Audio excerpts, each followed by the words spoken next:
दुख से उबरने का सबसे अच्छा तरीका है कि आप इसे महसूस करें।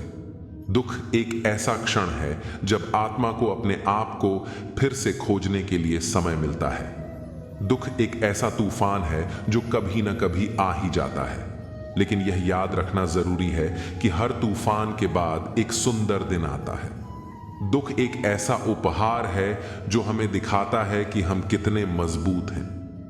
दुख से लड़ने का सबसे अच्छा तरीका है कि हम उसे स्वीकार करें। आप स्वयं को सुख से वंचित किए बिना स्वयं को दुख से नहीं बचा सकते। घायल तो यहां हर परिंदा है, मगर जो फिर से उड़ सका वही जिंदा है। अगर जीवन में सफलता प्राप्त करनी है तो मेहनत पर विश्वास करें। किस्मत की आजमाइश तो जुए में होती है। जीवन में शांति चाहते हैं तो दूसरों की शिकायतें करने से बेहतर है खुद को बदल लें, क्योंकि पूरी दुनिया में कारपेट बिछाने से खुद के पैरों में चप्पल पहन लेना अधिक सरल है।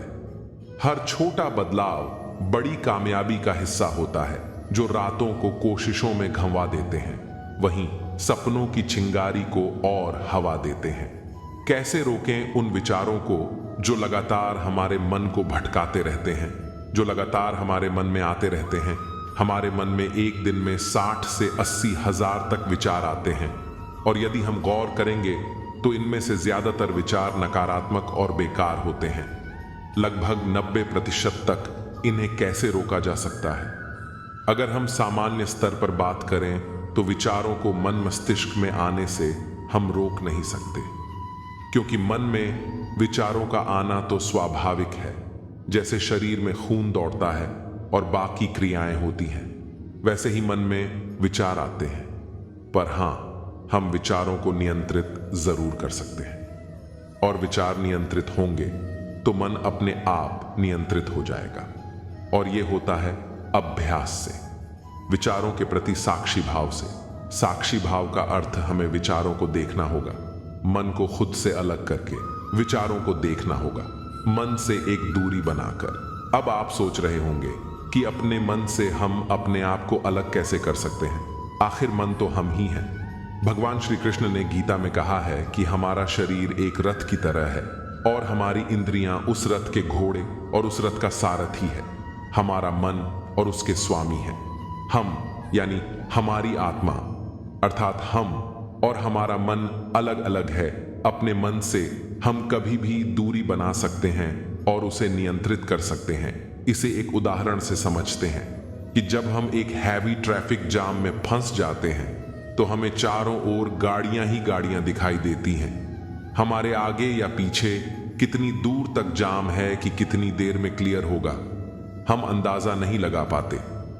पर यदि उसी वक्त हम कल्पना करें कि हम किसी ऊंची बिल्डिंग पर खड़े होकर उस ट्रैफिक जाम को देख रहे हैं, तो हमें साफ साफ अंदाजा हो जाता है उस परिस्थिति का, हमें कितनी देर लगेगी ट्रैफिक क्लियर होने में, वगैरह वगैरह। बस इसी तरह हमें अपने विचारों से दूरी बनानी होगी, उन्हें देखना होगा, अपने ही विचारों को देखना होगा जैसे कि वो किसी और के हो, और धीरे धीरे विचार गायब होने लगेंगे। अब आप सोच रहे होंगे कि देखने से विचार गायब क्यों होने लग जाते हैं? जैसे मन का स्वभाव है विचारों को विचरने देना, ऐसे ही विचारों की भी आदत होती है कि जब उन्हें देखा जाता है तो वह गायब होने लग जाते हैं। हमें कुछ नहीं करना है, बस उन्हें देखना है, रोज इसका अभ्यास करना है और धीरे धीरे मन नियंत्रित और शांत होने लगेगा। एक बहुत ही सुंदर कहानी है। एक राजकुमार में नया नया सन्यास लिया। उसके गौतम बुद्ध से पूछा, मैं आज कहां भिक्षा लेने जाऊं? गौतम बुद्ध ने उसे एक सभिका के घर का पता दिया और उसे वहां से भिक्षा मांगने को कहा। शिष्य जैसे ही सेविका के घर भोजन करने बैठा तो बहुत चर्चित हुआ कि जिस तरह के भोजन के बारे में रास्ते भर उसके मन में विचार चल रहे थे, वहीं भोजन सेविका ने उसके सामने परोस दिया। बिल्कुल वही भोजन देखकर उसे आश्चर्य तो बहुत हुआ, पर यह मात्र एक संयोग ही होगा, यह सोचकर उसने भोजन कर लिया। भोजन करने के बाद उसके मन में विचार आने लगे। राजमहल में तो भोजन के बाद थोड़ा विश्राम करता था, पर आज तो भोजन करने के बाद इतनी धूप में वापस जाना होगा। वह यह सोच ही रहा था कि सेविका ने कहा, बंदे, भोजन के बाद तनिक विश्राम कर लोगे तो बड़ी कृपा होगी। भिक्षुक फिर हैरान हुआ। मेरे मन के विचार सेविका तक कैसे पहुंचे हैं? पर उसने फिर इसे सहयोग समझा। सेविका ने चटाई डाल दी। भिक्षुक विश्राम करने लगा तो उसके मन में फिर से विचार आने लगे। कल राजकुमार था, आज भिक्षुक हूं। कल कोमल बिस्तर था, आज कठोर बिस्तर है। कल देखभाल के लिए आसपास सेवक थे, आज अकेला है। सेविका दरवाजा से लौट रही थी कि वापस मुड़कर बोले, बंदे, यही तो जीवन है, परिवर्तन जीवन का नियम है। और हम इस दुनिया में अकेले ही आए हैं और यहां से अकेले ही जाएंगे। बाकी तो सब मोह माया है। अब तो भिक्षुक चौंक कर उठ गया। अब तो इसे सहयोग मानना असंभव था। वह घबराया और वहां से तुरंत जाने की आज्ञा मांगी। वह भिक्षुक तेज कदमों से गौतम बुद्ध के पास पहुंचा और जाते ही कहा, तथागत, मैं वहां अब कभी नहीं जाऊंगा। बुद्ध ने पूछा, क्या हुआ? क्या भोजन ठीक नहीं था? सम्मान में कमी थी? सेविका से कोई भूल हुई? नहीं तथागत, कोई भूल नहीं हुई। भोजन मेरी रुचि का था, सम्मान बहुत मिला। वह बंधे ने डरकर कहा, मुझ पर कृपा करें, मुझे वहां न भेजें। वह सेविका सभी विचार पढ़ लेती है। तथागत ने कहा, मैं जानता हूं ध्यान के प्रयोग से उसका मन शांत हो गया है। अब वो दूसरों के मन के भावों का अनुभव कर लेती है। इस पर शिष्य ने घबरा कर कहा, तथागत, तब तो उसने मेरे मन के सारे विचार पढ़ लिए होंगे। भोजन करते वक्त उसके सौंदर्य को देखकर मेरे मन में पल भर के लिए विकार भी उठे। उसने तो उन विकारों को भी पढ़ लिया होगा। मैं किस मुंह से उसके पास जाऊंगा? पर बुद्ध ने कहा, तुम्हें वहां भिक्षा लेने जाना ही होगा और तब तक जाना होगा जब तक तुम्हारा मन शांत नहीं हो जाता। यह तुम्हारी साधना का हिस्सा है। तुम बस काम करना, मन में जो भी विचारों थे, जो भी कार्य थे, उसी बस देखते हुए जाना। कोई भी भाव काम आए, क्रोध आए, कुछ भी आया, बस उसे देखते जाना। भीतर से पूर्ण सचेत रहना, जैसे किसी अंधकार जगह में किसी ने दीपक जला दिया। अब तो भिक्षुक को जाना ही पड़ा। मन में बहुत भय था कि पता नहीं क्या होगा, लेकिन वो तो अब खुश होकर लौटा। वह बहुत डरा हुआ था। आज आते ही बुद्ध के चरणों में गिर गया और बोला, धन्य है आप तथागत, कि ये कैसे हुआ? आज जब मैं भीतर से सजग था तो मैंने पाया हर तरफ सन्नाटा है। जब मैं सेविका के घर की सीढ़ियां चढ़ रहा था तो मुझे अपने भीतर श्वास की मालूम पड़ रही थी, हृदय की धड़कन सुनाई दे रही थी। मैं सजग होकर साक्षी भाव से अपने विचारों को देख रहा था। वह धीरे धीरे गायब होने लगे। सेविका ने जब मुझे भोजन दिया तो उसका एक एक कौर मुझे अपने भीतर महसूस हो रहा था। मैं हैरान था। मेरे भीतर धीरे धीरे सन्नाटा होने लगा। अब वहां कोई विचार न था, न कोई विकार, सिर्फ शांति ही शांति थी।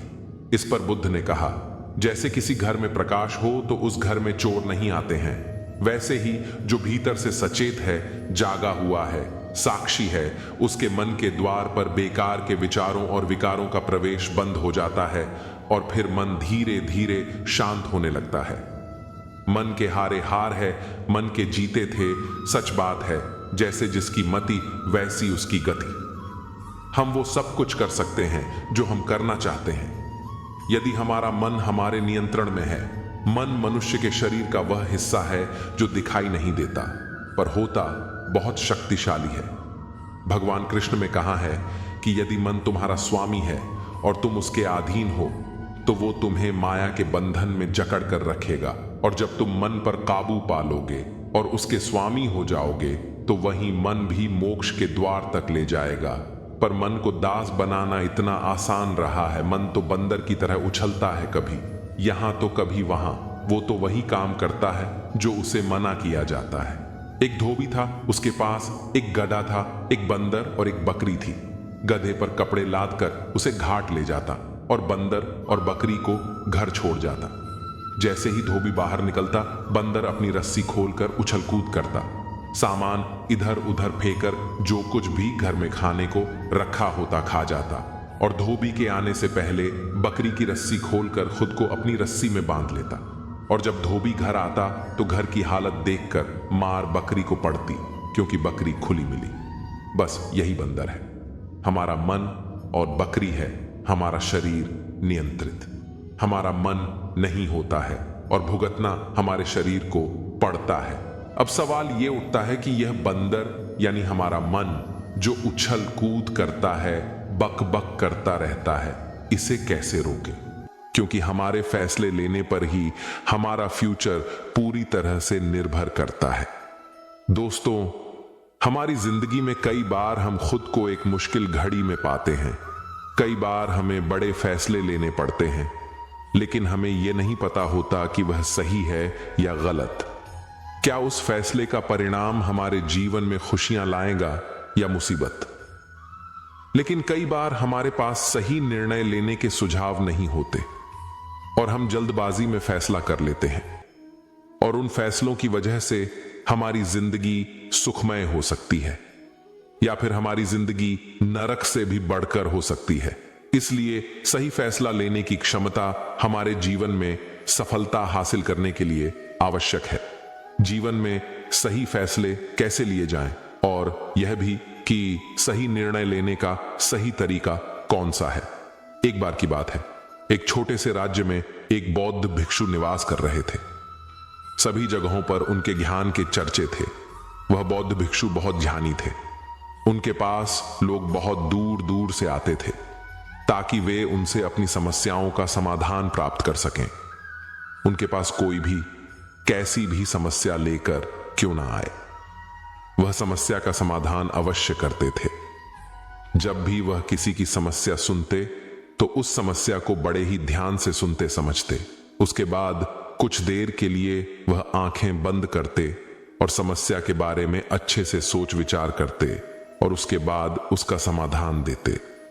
ऐसे में कोई भी व्यक्ति उनके बारे में केवल एक ही बात सोचता था, शायद इन साधु के पास कोई ऐसी चमत्कारिक शक्तियां हैं जिससे यह समाधान पूछते हैं और उसके बाद हमें वह समाधान बताते हैं। एक बार एक युवक ने उन महाराज से यह पूछ भी लिया।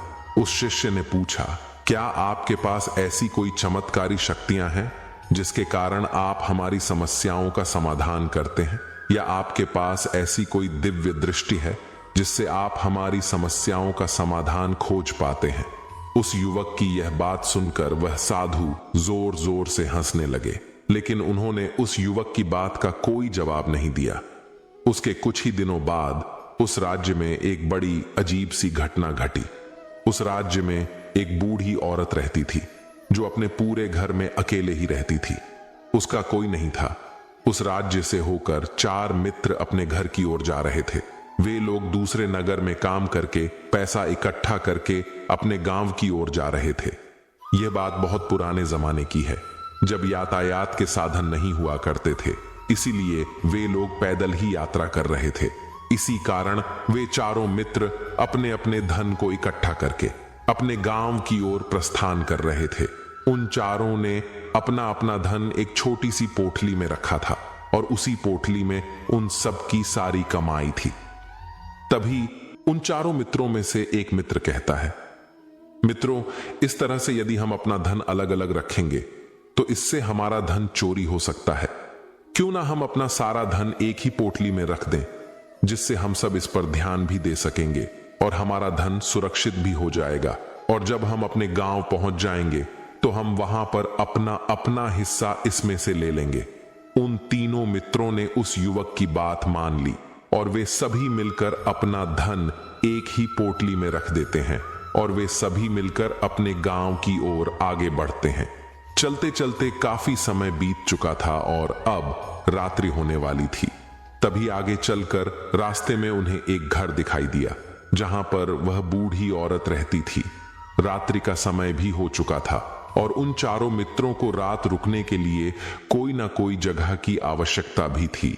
ऐसे में उन चारों ने मिलकर यह योजना बनाई कि वे लोग आज रात इसी घर में ठहर जाएंगे।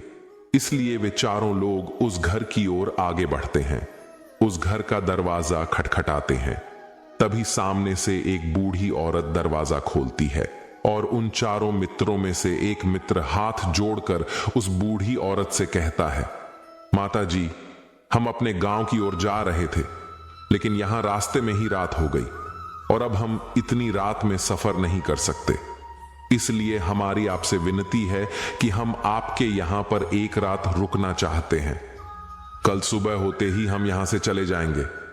उस बूढ़ी औरत ने काफी देर सोच विचार किया और उसके बाद वह बूढ़ी औरत कहती है, ठीक है, तुम सभी आज रात के लिए यहां पर रुक सकते हो, मुझे कोई दिक्कत नहीं। मैं खाना बनाने जा रही हूं, कहो तो तुम लोगों के लिए भी बना दूं। उन चारों ने सहमति जताते हुए कहा, हां बिल्कुल। उसके बाद उन चारों मित्रों ने धन की पोटली उस बूढ़ी औरत को थमा दी और कहा, माता जी, इस पोटली में हमारे साल भर की कमाई है। हम चारों ने अब तक का अपना सारा कमाया हुआ धन इसी पोटली में रखा है और अब हम इसे आपको सौंपते हैं, क्योंकि यह हम चारों से ज्यादा आपके पास सुरक्षित होगा। हम बस इतना चाहते हैं कि यदि हम चारों में से कोई एक व्यक्ति इसे लेने आए तो आप इस पोटली को उसे मत देना जब तक कि हम चारों एक साथ इस पोटली को लेने ना आए। तभी वह बूढ़ी औरत कहती है, ठीक है बेटा, यदि तुम चारों एक साथ आओगे तभी मैं इस पोटली को आपको सौंपूंगी। और वैसे भी आप लोग तो सुबह यहां से चले जाने वाले हैं, मैं आपको सुबह ही यह पोटली थमा दूंगी। वह धन की पोटली उस बूढ़ी औरत को थमाकर चारों मित्र निश्चिंत हो जाते हैं कि अब उनका धन सुरक्षित है और वे लोग खाना खाकर सो जाते हैं। अगली सुबह जब वह चारों उठते हैं तो सभी लोग अपनी आगे की यात्रा के लिए तैयारियां शुरू कर देते हैं। उन चारों नौजवानों में से एक नौजवान थोड़ा सा बदमाश था। वह अपने उन तीनों मित्रों से कहता है, भाइयों, इस बूढ़ी औरत ने हमारी रात भर खातिरदारी की है, हमें अच्छा भोजन खिलाया, सोने के लिए अच्छी जगह दी, रात भर यहां सर छुपाने के लिए एक अच्छा मकान दिया और हमने अब तक उसके लिए कुछ नहीं किया। वह बूढ़ी औरत अकेले ही खेतों में काम कर रही है। क्या हम सभी यहां से जाने से पहले इस बूढ़ी औरत की मदद नहीं कर सकते? उस बदमाश नौजवान ने मन ही मन यह योजना बना ली थी कि वह किसी तरह से भी उस बूढ़ी औरत से पोटली हासिल करके ही रहेगा। बाकी के तीनों मित्र उसकी बातों में आ जाते हैं और वे सभी मिलकर उस बूढ़ी औरत की मदद करने अर्थात खेतों में काम करने के लिए चल पड़ते हैं। वे सभी मिलकर खेतों का काम कर ही रहे थे कि तभी वह बदमाश नौजवान अपने बाकी तीनों मित्रों से कहता है, मित्र, मुझे जोरों की प्यास लग गई है, मैं जरा उस बूढ़ी औरत से पानी मांग कर लाता हूं। वह बाकी मित्र भी अब काफी थक चुके थे, उन्हें भी जोरों की प्यास लगी थी, इसलिए वह तीनों मित्र उसे वहां से जाने की अनुमति दे देते हैं। जैसे ही वह बदमाश उस बूढ़ी औरत के पास पहुंचता है, वह उस बूढ़ी औरत से कहता है, माता जी, अब हम यहां से जा रहे हैं, कृपया करके हमारे धन की पोटली हमें वापस दे दें। इस पर वह बूढ़ी औरत कहती है, नहीं नहीं, जब तक तुम चारों एक साथ ना हो तब तक मैं वह पोटली किसी को नहीं दे सकती। तुम्ही ने तो कहा था कि जब तक हम चारों एक साथ ना हो तब तक यह पोटली किसी को नहीं देनी है। तभी वह बदमाश उन तीनों की तरफ इशारा करते हुए कहता है, लाऊं। उन तीनों ने सोचा कि हमारा मित्र हमारे लिए पानी लाना चाहता है, इसलिए वह हमसे आज्ञा मांग रहा है। तभी उन तीनों मित्रों ने इशारे में उस युवक से कहा, हाँ हाँ ठीक है, ले आओ। ये देख उस बुढ़िया को यह लगने लगा कि अब यह चारों यहां से जा रहे हैं और ये अपनी पोटली मांग रहे हैं, इसलिए उस बुढ़िया ने वह पोटली लाकर उस बदमाश के हाथों में रख दी और वह बदमाश उस पोटली को लेकर वहां से चला गया और बाकी के तीनों मित्र अपने खेत के काम में व्यस्त हो जाते हैं। कुछ देर के बाद जब वह तीनों खेत का काम करके वापस लौटते हैं और बुढ़िया से कहते हैं, माता जी, हमारा मित्र जो यहां पानी पीने आया था वह कहां गया? इस पर वह बुढ़िया कहती है, क्या वह पानी पीने आया था? पर वह तो कह रहा था कि हम चारों जा रहे हैं, कृपया करके हमारे धन की पोटली हमें थमा दीजिए। तब तीनों बड़े आश्चर्यचकित होकर उस बुढ़िया से कहते हैं, माता जी, हमने भला कहां वह पोटली मांगी थी, हमें तो प्यास लगी थी और हमने पानी के लिए इशारा किया था। तभी बूढ़ी औरत उन तीनों से कहती है, परंतु अब तो वह पोटली लेकर जा चुका है।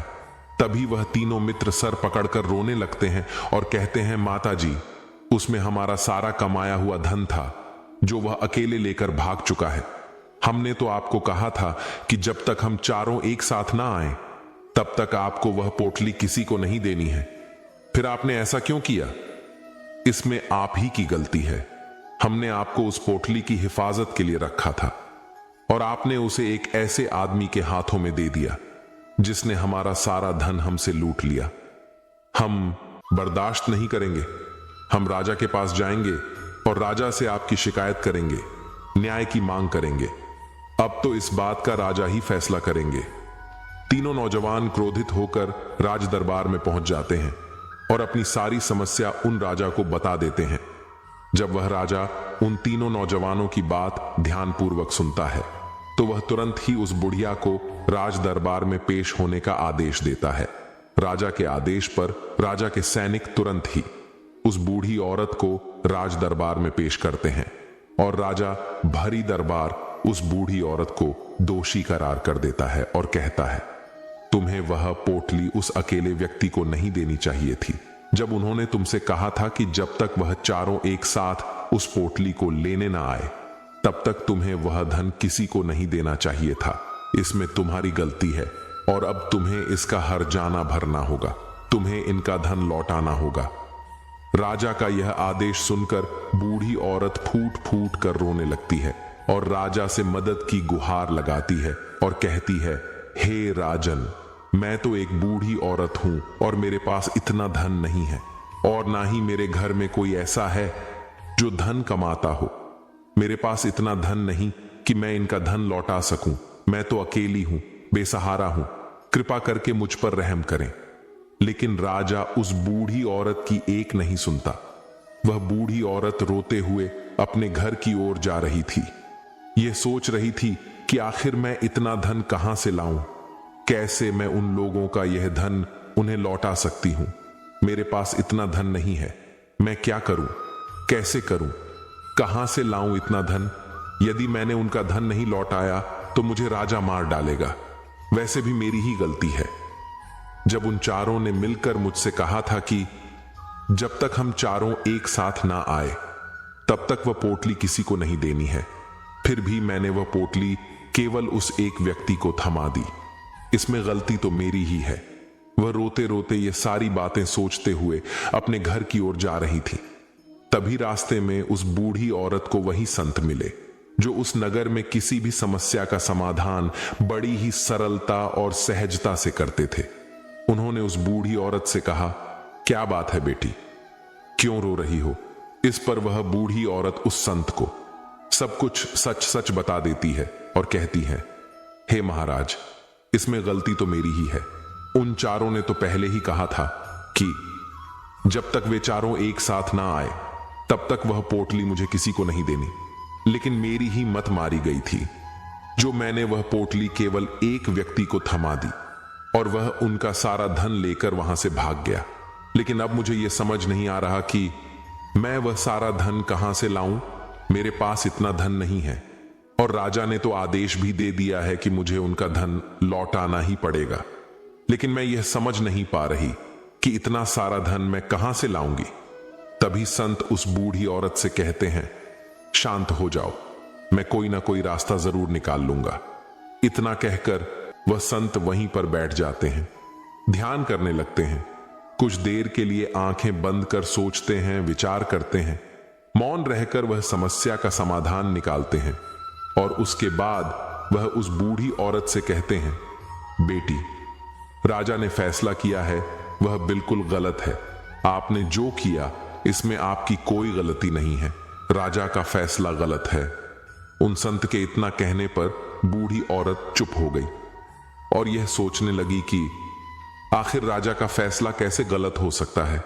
राजा तो सभी के लिए न्याय ही करते हैं और वह कभी किसी का बुरा नहीं करते।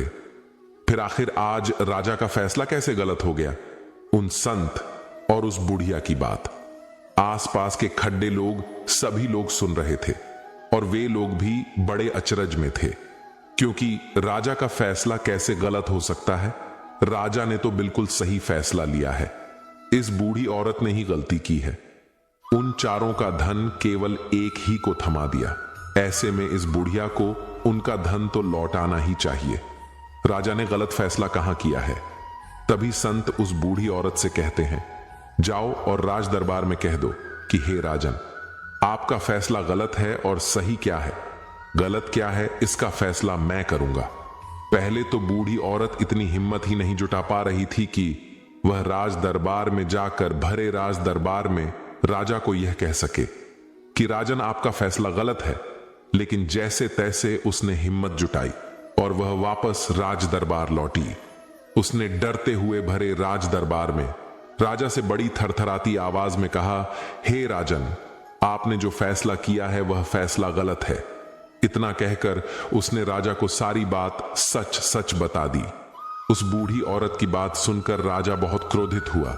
राजा ने उस बूढ़ी औरत से कहा, कौन है वह संत जिसने मेरे फैसले को गलत बताया है?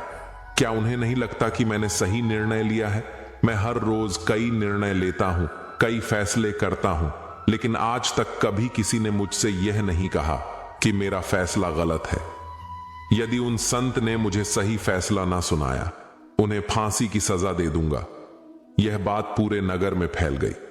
सभी लोग यह जानने के लिए हैरान थे कि आखिर वह साधु ऐसा कौन सा फैसला सुनाने वाले हैं जो राजा से भी उचित होगा, जिसमें सबके लिए न्याय होगा।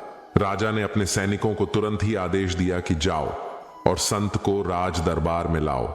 राजा की आज्ञा के अनुसार वे सैनिक तुरंत ही उन संत को लेने के लिए निकल पड़े। वे लोग कुछ ही देर बाद उन संत को लेकर राज दरबार पहुंचे। राज दरबार में सभी लोग उपस्थित थे और सभी लोग उन संत के फैसले का इंतजार कर रहे थे। उन संत को देखकर राजा कहता है, महाराज, आपको ऐसा क्यों लगता है कि हमने जो फैसला किया है वह गलत है? इस बुढ़िया ने यह वादा किया था कि वह चारों लोगों को एक साथ ही वह धन की पोटली थमाई गई। फिर आखिर उसने अपना वादा क्यों तोड़ा? इसने यह गलती क्यों की कि इसने केवल एक ही आदमी को पोटली थमा दी और वह उनका सारा धन लेकर यहां से भाग गया? तो क्या इसमें इसकी गलती नहीं है?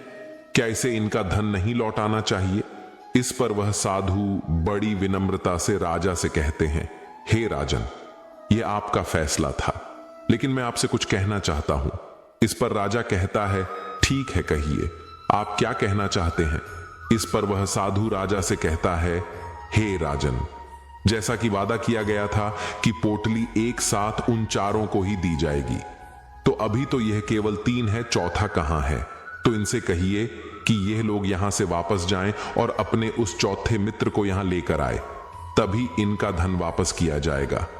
और वादा भी ऐसा ही किया गया था कि जब तक चारों लोग एक साथ ना हो, तब तक उनका धन उन्हें नहीं लौटाया जाएगा। और यदि यह बूढ़ी औरत इन तीनों को धन लौटा देती है, तो यह बूढ़ी औरत अपना वादा तोड़ देगी और यह सही नहीं है। इसलिए यदि आप चाहते हैं कि इनका धन लौटाया जाए, तो पहले इनसे कहिए कि यह लोग जाएं और अपने उस चौथे मित्र को यहां पर वापस ले आएं। उस राज दरबार में हर कोई इस बात को सुनकर बहुत खुश हुआ। सभी ने उन संत की बहुत तारीफ की। राजा भी उन संत के इस फैसले से पूरी तरह से सहमत था।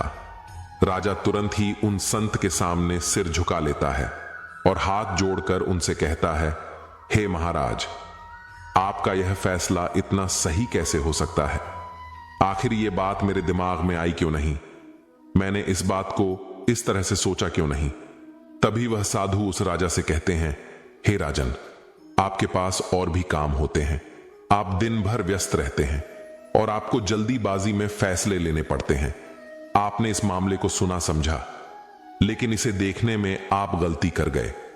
इसे आपने केवल ऊपरी तौर पर देखा। आपने इसकी गहराई तक जाने का प्रयास नहीं किया।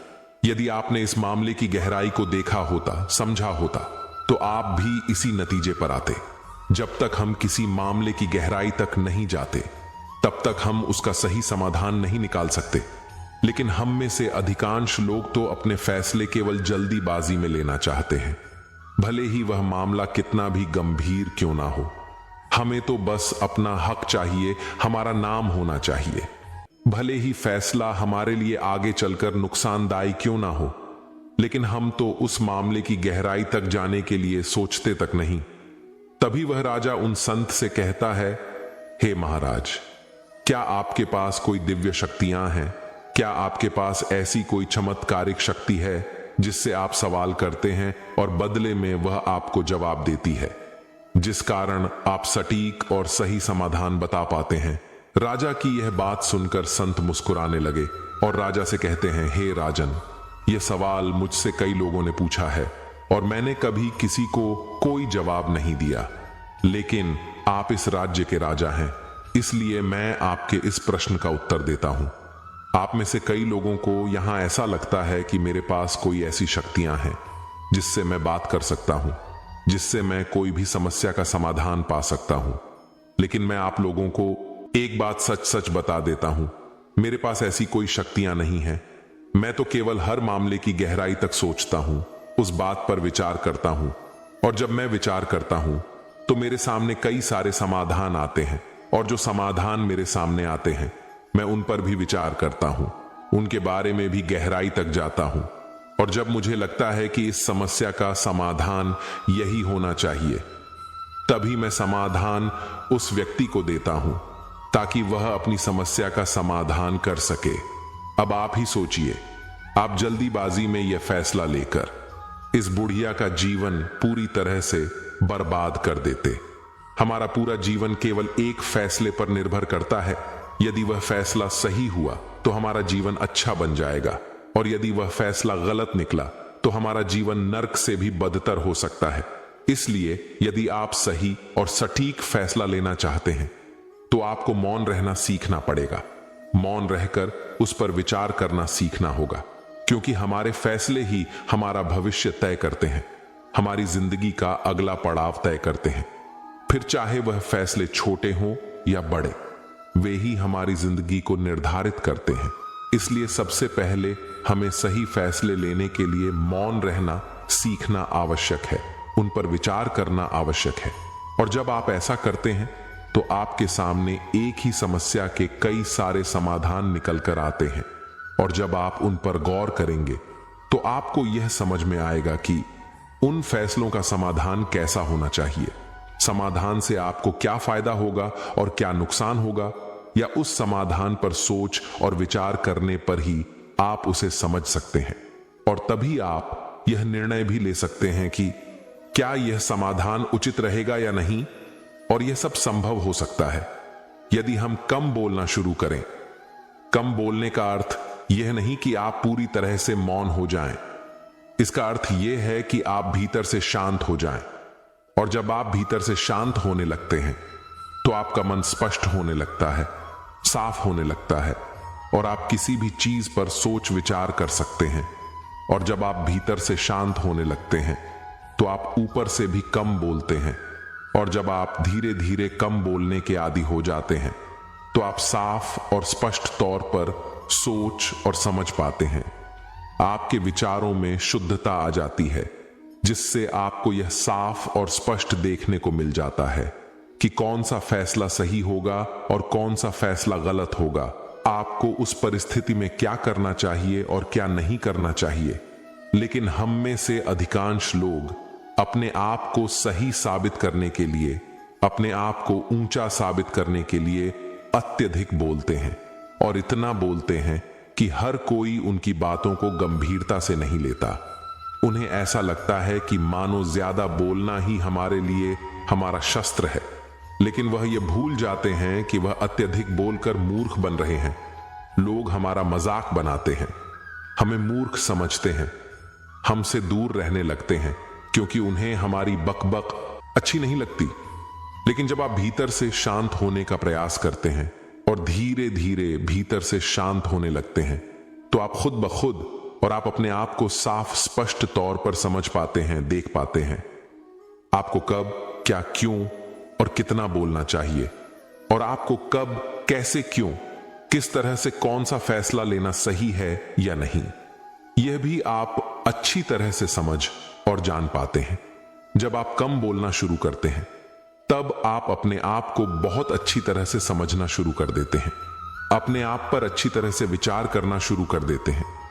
तब आपको यह बात भी बहुत अच्छी तरह से समझ में आने लगती है कि जो हम बेकार की बकबक करते हैं उस पर हमारे शरीर की बेवजह ही कितनी सारी ऊर्जा यूं ही व्यर्थ हो जाती है, नष्ट हो जाती है, जिसे हम चाहें तो किसी जरूरी काम में लगा सकते हैं, फैसले लेने में लगा सकते हैं, जिससे हम तनाव मुक्त रह सकते हैं और हमें अच्छी नींद भी आ सकती है।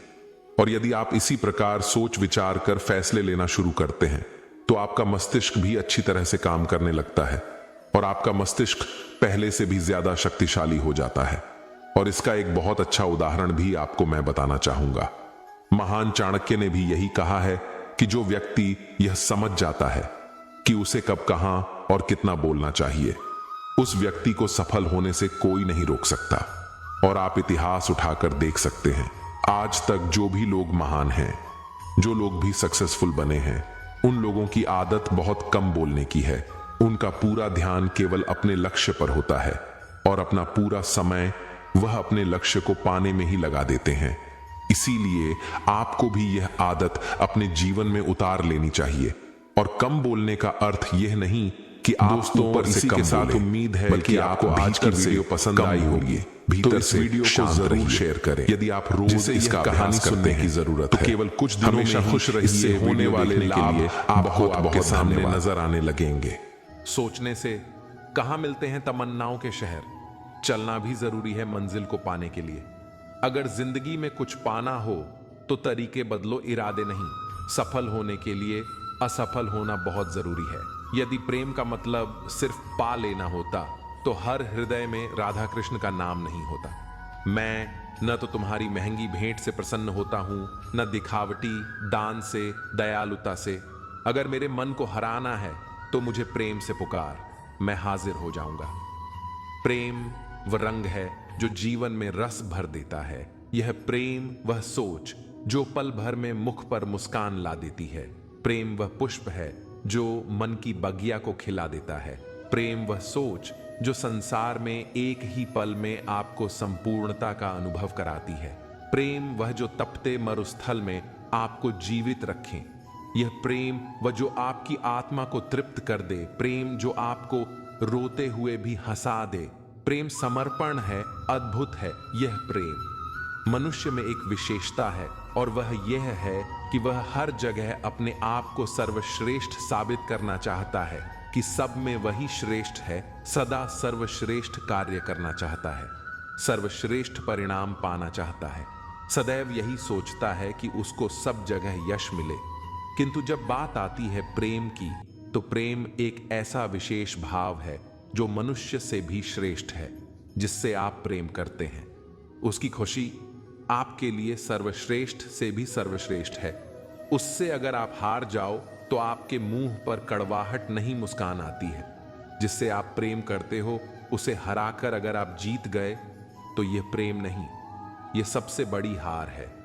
तो अब निर्णय आपका है कि अब आप क्या चाहेंगे, कि प्रेम की जीत हो या आपकी जीत हो। दीपक को प्रज्वलित करने के लिए किसकी आवश्यकता होती है? घी बाती। और सबसे आवश्यक वायु। जिस प्रकार सांस लेने के लिए भी वायु की आवश्यकता होती है, इस तरह अग्नि को जलाने के लिए भी वायु की आवश्यकता होती है।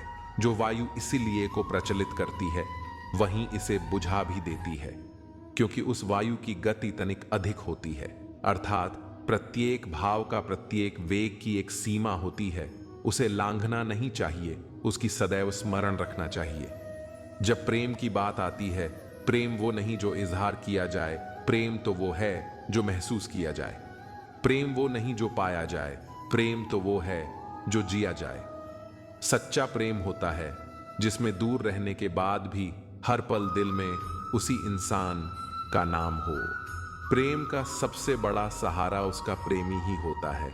जिस प्रेम में प्रमाण देना पड़े, फिर कैसा प्रेम। प्रेम को प्रमाण की नहीं समझने की जरूरत होती है। जिससे प्रेम करते हो उसे समझने की कोशिश करो। परखने के लिए तो सारी दुनिया पड़ी है। सृष्टि में एक प्रेम ही है जो लाख प्रयत्न करो खत्म करने का, लेकिन वो बढ़ता ही जाता है। प्रेम अगर सच्चा होगा तो वो आपकी परीक्षा नहीं, प्रतीक्षा करेगा। जिस पर राधा को मान है, कृका नामशना उसी का नाम है। यह वही कृष्ण जो राधा के दिल में विराजमान है। समय देखकर नहीं, समय देकर प्रेम करना। जहां आपकी कोई कीमत नहीं है, वहां पर रुकना अनुचित है, चाहे वह किसी का घर हो या किसी का दिल। प्रेम में कोई प्रयोग नहीं होता, प्रेम ही अंतिम योग है। दिल से जो दिया जा सकता है वो हाथ से नहीं, और जो मौन से कहा जा सकता है वो शब्दों से नहीं, अपने कभी छोड़कर नहीं जाते हैं, और जो चले जाएं वो अपने नहीं होते। प्रेम सुख के साथ दुख भी लाता है, पर जो दुख को सुख समझता है उसका प्रेम शुद्ध और सच्चा है। जब किसी के साथ भूत, वर्तमान और भविष्य के विचार आते हैं, बस वहीं से प्रेम का जन्म होता है। किसी से प्रेम करने की कोई वजह नहीं होती। प्रेम तो सिर्फ प्रेम है। यदि वजह है तो वह प्रेम नहीं पसंद है। जो मनुष्य मनुष्य से प्रेम नहीं कर सकता है, परमात्मा से कभी प्रेम नहीं कर सकता। सब कुछ झूठ हो सकता है, मगर प्रेम में बहाए आंसू नहीं। प्रेम और आस्था दोनों पर किसी का जोर नहीं। यह मन जहां लग जाए वहीं ईश्वर नजर आता है। प्रेम में दर्द हर एक को मिलता है, बस जो सह जाता है वो प्रेम निभा जाता है। मुक्ति की इच्छा का अंत हो जाना ही मुक्ति है, और प्रेम की तलाश खत्म हो जाना ही प्रेम है। हर एक चीज तब तक सुंदर है जब तक आप उसे प्रेम करते हैं। कभी कभी उनसे भी दूर होना पड़ता है जिनके साथ हम पूरी जिंदगी गुजारना चाहते हैं। जिंदगी में सच्चे प्रेम का मतलब सिर्फ वही जानता है जिसने कभी सच्चा प्रेम करके खो दिया। प्रेम तो आखिर प्रेम है, आज नहीं तो कल जरूर होगा। प्रेम में स्वतंत्रता दी जाती है, अधिकार नहीं पाया जाता। प्रेम का अर्थ है कि सभी सुख दुख और गुणों से परे रहना। अहंकार करने पर इंसान की प्रतिष्ठा, यश, वैभव तीनों ही चले जाते हैं। विश्वास न हो तो रावण, कौरव और कंस का अंत देख ले। मुश्किल वक्त हमारे लिए आईने की तरह होता है, जो हमारी क्षमताओं का सही आभास हमें कराता है।